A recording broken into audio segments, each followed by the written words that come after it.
Kaarotii. Biyyoo. Surree. Asuma gaddeebi'a kara dachee.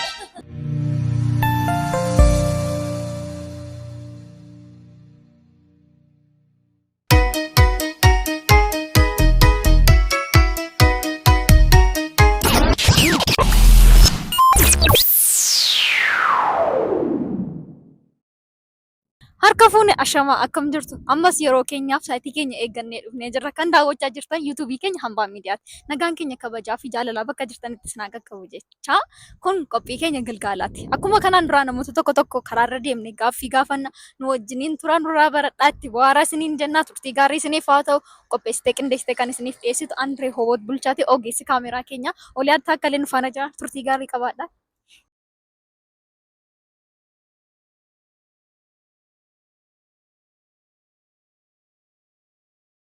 Tole hiyyoomaa tokkoof guddaa galatoomii daawwattoota keenya wajjin wal bar maqaan keenya.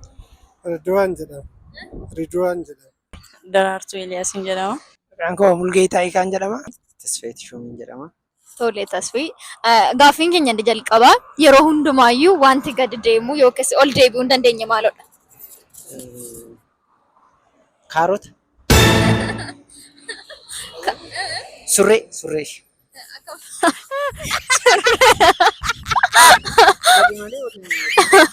Ol darbuu hin danda'u miti surreen.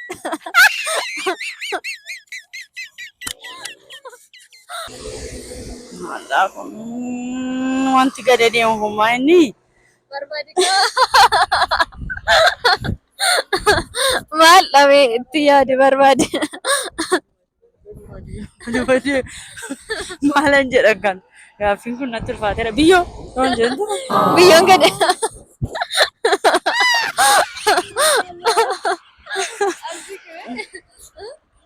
Gaduma deema.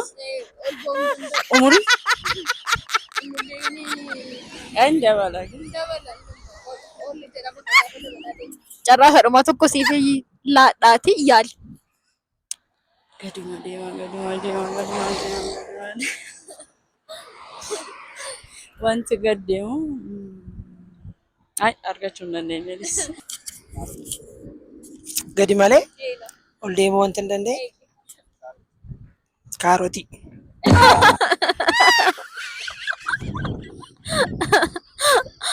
Akkamitti hime? Yaa'u. Deebisne? Gadi malee muuzii. Akkamittiin maanni nyaata kana baay'ee jaallattaa waa'ee nyaata odeessitu? Nyaata kana nama kora malee badaa nyaata. Waaw. Muuziidha. Biqila gaafa firii isaa sana gara nyaataatti deebisu achii gadi malee ol hin xineechuu hin danda'u. Wanti yeroo hundaa Asii gadi. Bu'uu malee ol deebi'uu hin dandeenye. ilma namaati. Ilmi namaa asii ol malee gad bu'u asii gadi malee ol ba'uu hin danda'u? Hin danda'u. Akkamitti hime?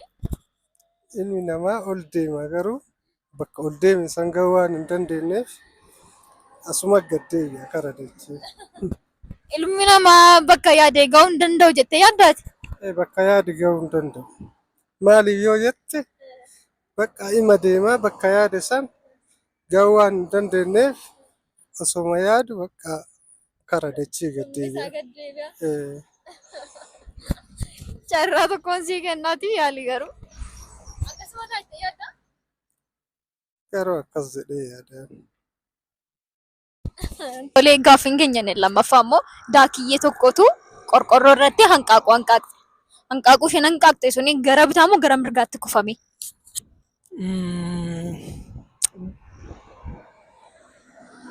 Irra naa deebiime. Daakiyyeetu qorqorroo irratti hanqaaquu hanqaaqe. Hanqaaquu isheen hanqaaqxe suni gara bitaa moo gara mirgaatti kufa? Gara mirgaatti. Akkamitti?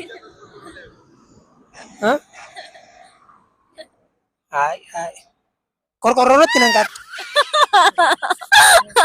Akkamittiin hime? Bakka mijataa bakka dhokataa ta'etti malee qorqorroo irratti hanqaaquu hin dandeessu. Maaliif qorqorroon taa'umsaaf hin mijatu. Kanaaf irratti nan qaaqxu. 50 sii goona dhibba guuttadhu.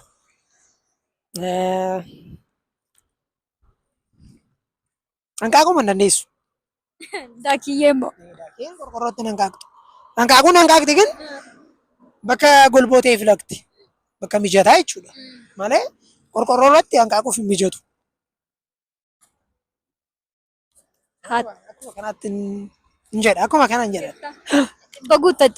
Dhibba guuttadheera jettee yaaddaa garuu. Giddu galeessa. Atuu jettee.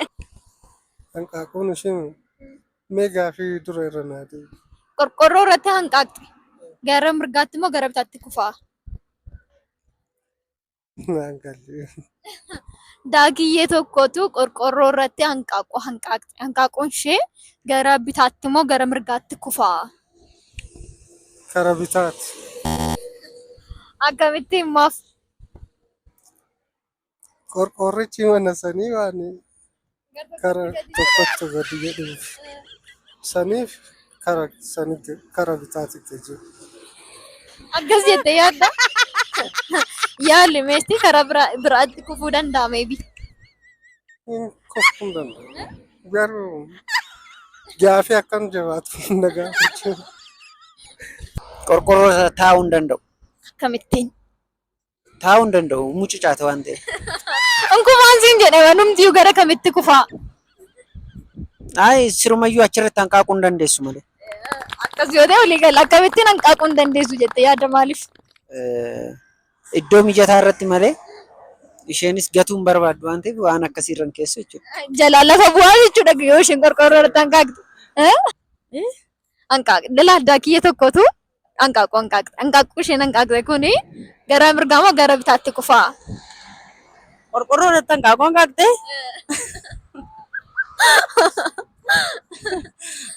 Daakiyyeen qorqorroo irratti hanqaaquu hin dandeessu. Maaliif akkamittiin? Bishaan keessa waan jiraattuuf qorqorroo irra baatee hanqaaquu hin dandeessu. Gaaffiin keenya inni sadaffaa immoo namni hagam cimaadha jedhamu daqiiqaa 5 fi qabatees qabees turuu hin danda'u. Maaloodha? Wanti suni jechuudha. Meera naa deebi. Namni baay'ee cimaadha jedhamu daqiiqaa 5 fi qabatees qabees turuu hin danda'u. Maaloodha? Naan galle. Dhugaa naan galle. Naan galle hedduu ulfaata. Maal jette? In ulfaata gaafiin. Yaali maali? Ka biraa naan jijjiirtu.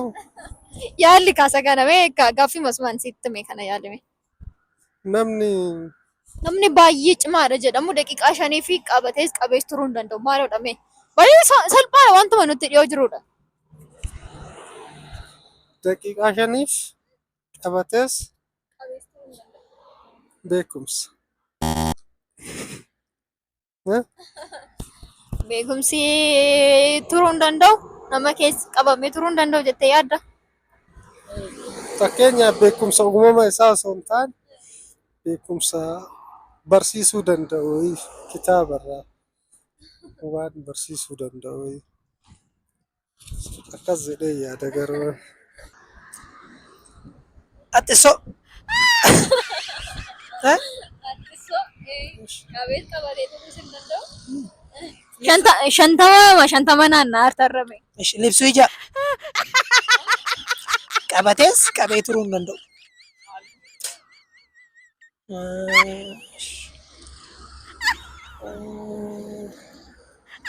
Qabatees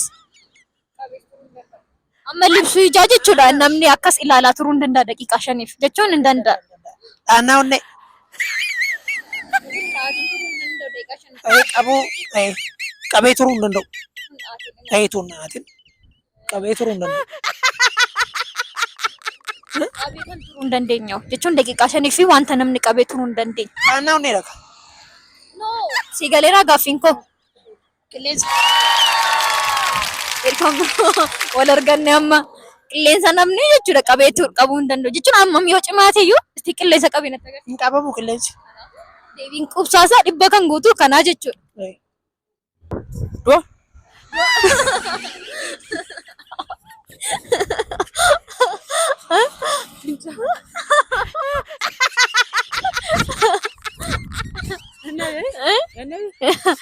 Carraa tokkoon sii kennaati yaali. Qabatees qabees namti cimaadha nanu jedhu. qilleensa. Waan ati gaaffii qaban baasen turre inni garuu. Lakki achuudha. Namuma na wajjin gaafficha baase taa'artaa deebisaa. Lakki hiftii ko daandii irratti natti dhuftee geessaa sanu. Biraanchii na gootee sayyuu. Lamsachuu ija. Akkamittiin hime? Namni qashan turuu hin danda'a akkasiin labsachuu ijaa. Nama ija keessa ilaalaa jechuudha. Ija isaatullee hin bu'a malee turuu hin danda'a. Wanna qabachuu hin dandeenyedha. Lamsachuun ijaan ta'u.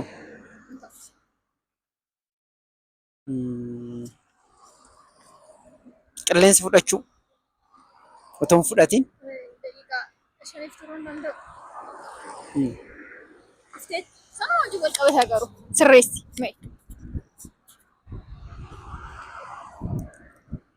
Kan ta'uu qabu.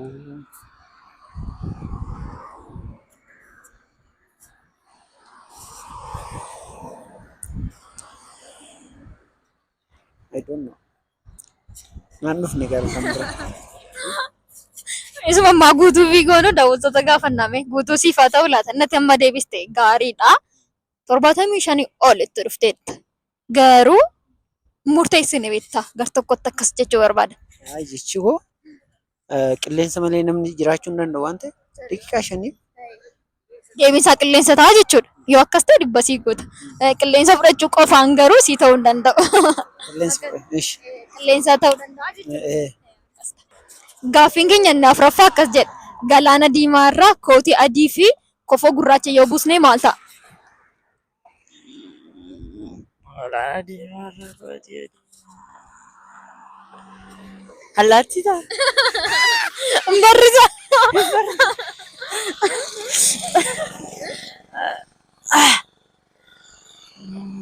Bidiruu ta'a jira. Maal ta'ametti yaada? Laa xiyyeeffadhu. Duumessa ta'a. Akkasa mana gaafattee qaaqanuma taa'ee dhabee argate. Tollee shaatu bal'istee akka ibsitu barbaadeen kan akkas ta'e si gaafachaa jiru. Alaabaa. Alaabaa abbaa gadaataa.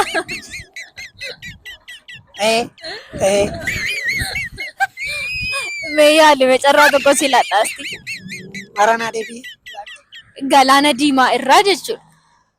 Kootii adii fi kofoo gurraacha yoo buusnee maal ta'a?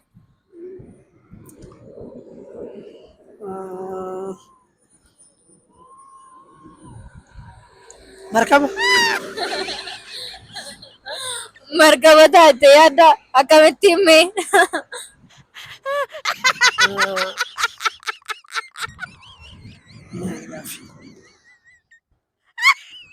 Kofoo diimaa fi shuraaba adii fi kofoo diimaa tamne.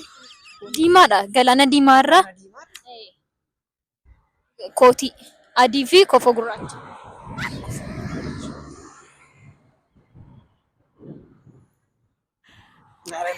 Hin dandeenye. Tole haa ta'u. Kootii galaana diimaa irra kootii adii fi kofoo gurraacha barruu ta'a. Barruu jechuun bifa garaagaraa jechuudha. Kan wal keessa gurraachaa fi adii wal keessa jechuudha. Yaali mee carraa tokko siin laadhaati yaali. Kootii adii fi kofoo gurraacha Galaana diimaa irra gaafa bu'u maal ta'a? galaana diimaa irraa akkamiin bu'uu danda'a jechuudha. Bu'uu iyyuu hin danda'u. Maaliif akkamittiin bu'uu hin danda'a? Bu'uu hin danda'a. Yoo bu'ee mul'atu fa'aa keessaa galaanichi fuudhee deemaani. Galaanichi fuudhee deemaa. Akka inni fuudhee deemuu hin dandeenyetti irra buusne maal ta'a?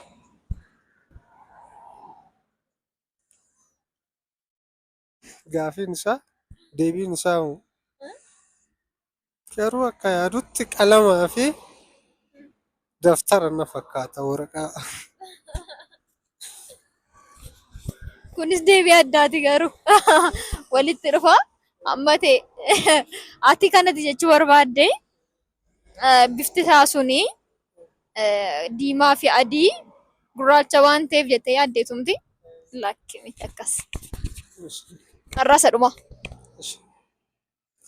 በቃ እንደንደን ያለ Meerre Galaana diimaa kootii adii fi kofoo gurraacha yoo buusne maal ta'a?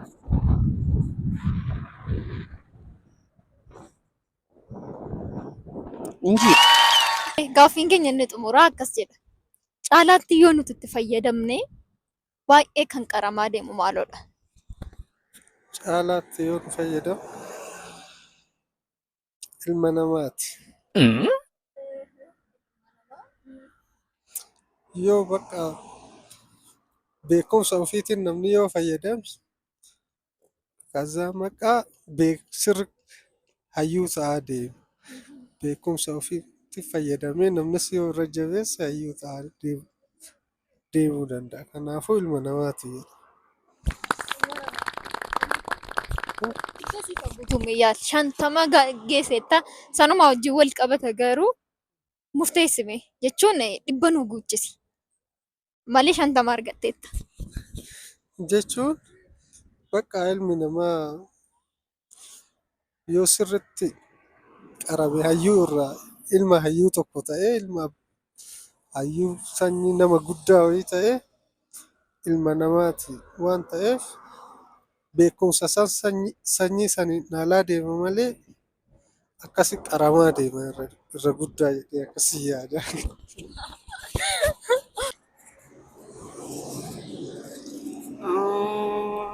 Sammuu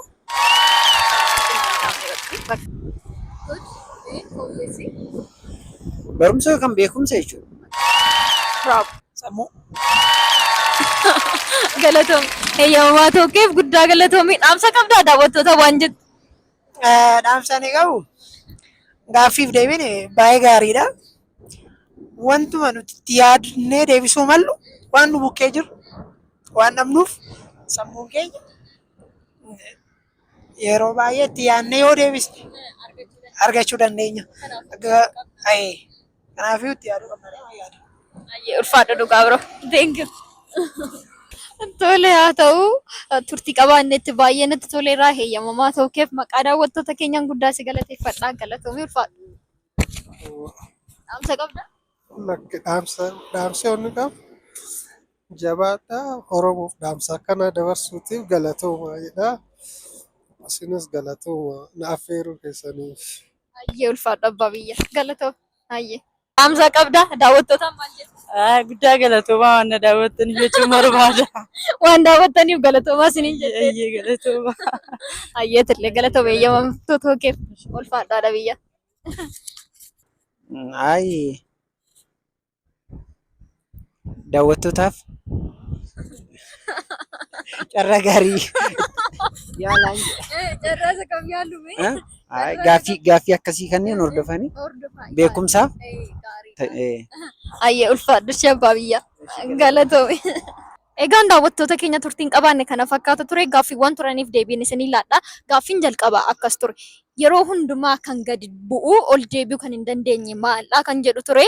Gaaffiin keenya inni jalqabaa yeroo hundumaa kan gadi bu'u ol deebi'uu kan hin dandeenye bokkaadha. Yeroo hundumaa yoo asii gadi rooba malee ol deebi'uu tasaa hin danda'u jechuudha. Daakiyyeen tokko qorqorroo irratti yoo hanqaaqxe hanqaaquun isaa gara bitaa moo gara mirgaatti kufaa akkamitti kufaa isa jedhu ture daakiyyeen hanqaaquu qorqorroo irratti hanqaaquu hin dandeessu kan jedhudha deebiinsa. Inni sadaffaan immoo cimaadha namni jedhamu daqiiqaa 5 fi qabee turuu hin danda'u maaloodha inni kan jedhu ture. Cimaadha namni jedhamu daqiiqaa 5 fi qabees qabachuus kan hin dandeenye hafuuradha akkasumas immoo qilleensadha. Qabatanii taa'uun hin danda'amu qabanii namatti argisiisuunis hin danda'amu kanaafuu deebiinsaa qilleensadha jechuudha. Afuraffaa immoo galaana diimaa irraa kootii adii fi surree gurraacha yoon buuse maal ta'a kan jedhu ture gaaffiin keenya galaana diimaa irra kootii adii yookiis immoo kofoo gurraacha yoo buusnee fi hinjiidha malee homaa waan tokko hin qabu. Gaaffiin keenya inni xumuraa immoo caalaatti yoo nuti itti fayyadamne kan qaramaa deemu maalodha kan jedhuu fi caalaatti yoo nuti itti fayyadamaa caalaatti yoo nuti itti fayyadamaa deemne wanta keenya keessa jiru yoo nuti baasaa deemne kan qaramaa deemu sammuu keenyadha. Beekumsa nuti qabnu gaafa baasaa deemnu yookiis itti fayyadamaa deemnu nu daran isa duriirra bal'achaa yookiis immoo guddachaa deema waan ta'eef kanaafuu deebiin isaa sammuu ta'a jechuudha. Turtiin qabaanne kana fakkaata ture akkasin irraa barachaatti bu'aaraatti bashannanaa turtan homaa shakkii hin qabnu. YouTube keenya hambaa miidiyaa subscribe like share gochuu hin dagatina. Akkasumas immoo sagantaa keenya Gilgaalaa daawwadhaa qopheessitee qindeessitee kan isiniif dhiyeessitu Anree Hooboot bulchaatee ogeessi kaameraa keenya walii harkaa akka leen wajjin jira torba naga deemnee wal agarruutti nagaatti.